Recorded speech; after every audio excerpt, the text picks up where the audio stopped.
Hello, Yeladim. It is story time. We are back in our story time chair. The book we're going to read today is called The Mother's Day Mice. I'm going to get my glasses so I can see better, and I'm going to show you the pictures. Mother's Day Mice. Okay, let me get a little closer so you can see the pictures. Great. Okay, here we go.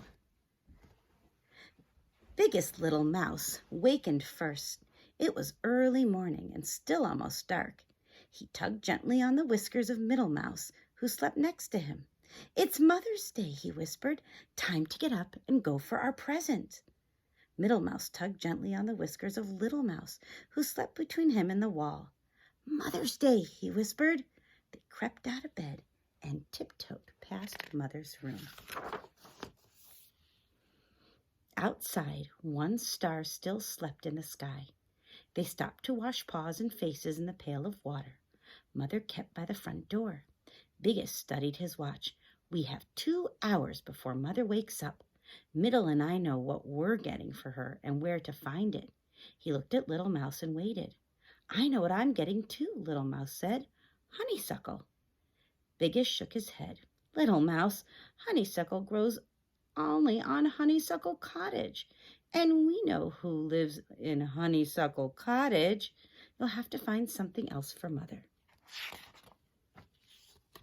Little Mouse wanted to argue, but Biggest was already lining them up, one behind the other. "Hold tails and be quiet as we go," he said. "The dark has dangers for little mice." They ran across the meadow. Little Mouse liked the tough, smooth feel of his brother's tail. He thought the 3 of them joined together must be as long as a snake. He didn't want to think about snakes, though. The edges of the sky were streaked with morning. A red fox passed them on his way home. They crouched till the white tip of his tail disappeared in the trees. "Grrr," Little Mouse said fiercely. "Who's afraid of him?"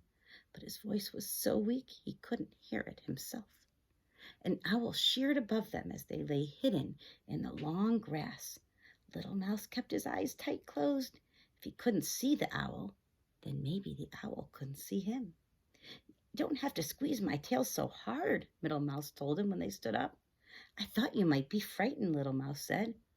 "I was just telling you I was here." Middle Mouse sniffed. A strawberry patch grew at the edge of the meadow. "There's my surprise for Mother," Middle Mouse said. "She loves strawberries. She says the first ones taste of summer coming." Biggest Mouse boosted him so he could get the roundest, reddest berry from the top. Its weight tipped him backwards as he carried it. "My surprise is here, too," Biggest Mouse said. He picked a dandelion fluff ball and held it high by its milky stem. "It's a wish flower from Mother." Little Mouse thought the fluff ball was as beautiful as a spinning of spiders' webs. He could see the sky through it. "Mother will love it," Little Mouse said. "Now can we go for the honeysuckle? We have time, and maybe he won't be there." Who do you think he is? Let's find out. Biggest Mouse sighed. "We'll go look, but only because you're the littlest and it's Mother's Day. And we won't go close. Cat is always there." Cat was there. He lay on the porch of Honeysuckle Cottage, monstrously big, monstrously black. When he yawned, his mouth was a dark, spiked cave. Little Mouse could see it clearly, even though they weren't too close. "Maybe he'll leave soon," Little Mouse whispered. He pulled his eyes away from Cat to the honeysuckle that twined around the porch. Honeysuckle for Mother.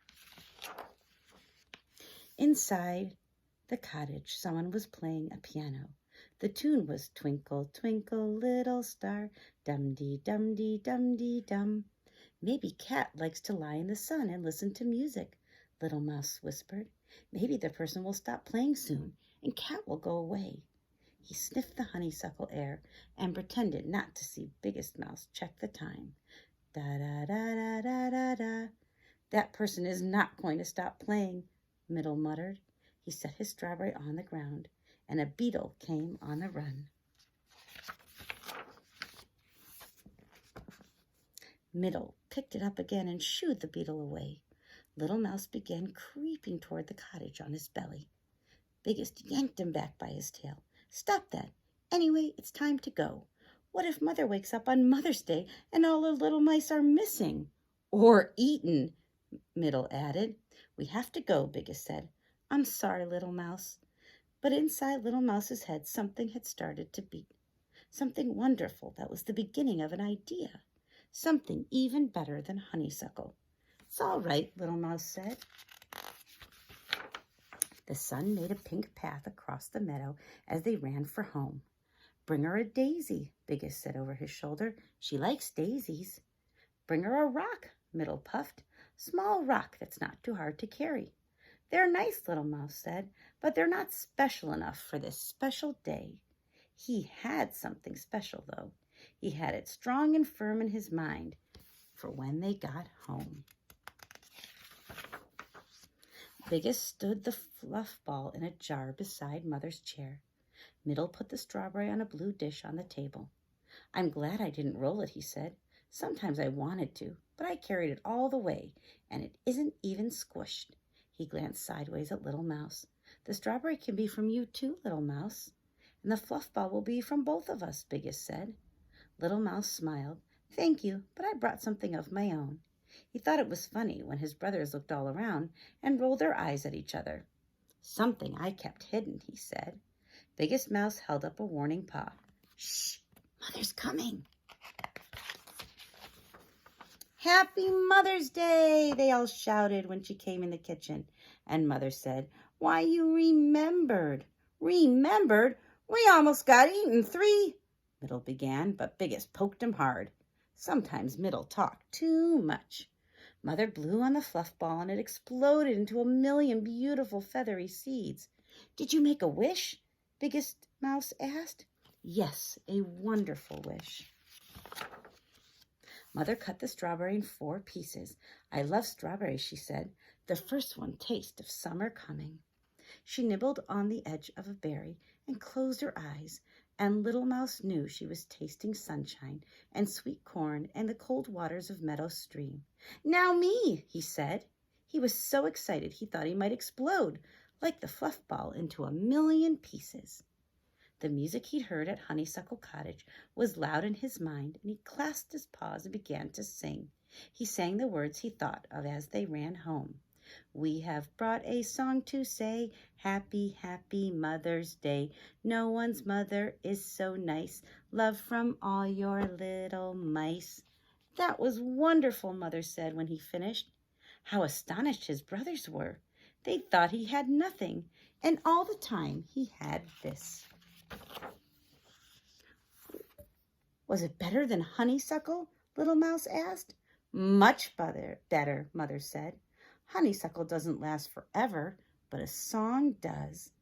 Was it the best of all your surprises? As soon as he asked that, Little Mouse felt mean. The song is from all of us, he added quickly. Mother smiled. All my surprises were lovely. You each brought me something different, and you each brought me something the same. Do you know what that was, Little Mouse? Little Mouse knew. They'd brought her their love. Mother opened her arms wide, and they ran to her. Let's sing Little Mouse's song, she said. Mother and her 3 little mice swayed together as they sang, and the kitchen was warm with wishes and summer coming and music and love. I hope you liked our Mother's Day book. I can't wait to see you next time. Bye-bye.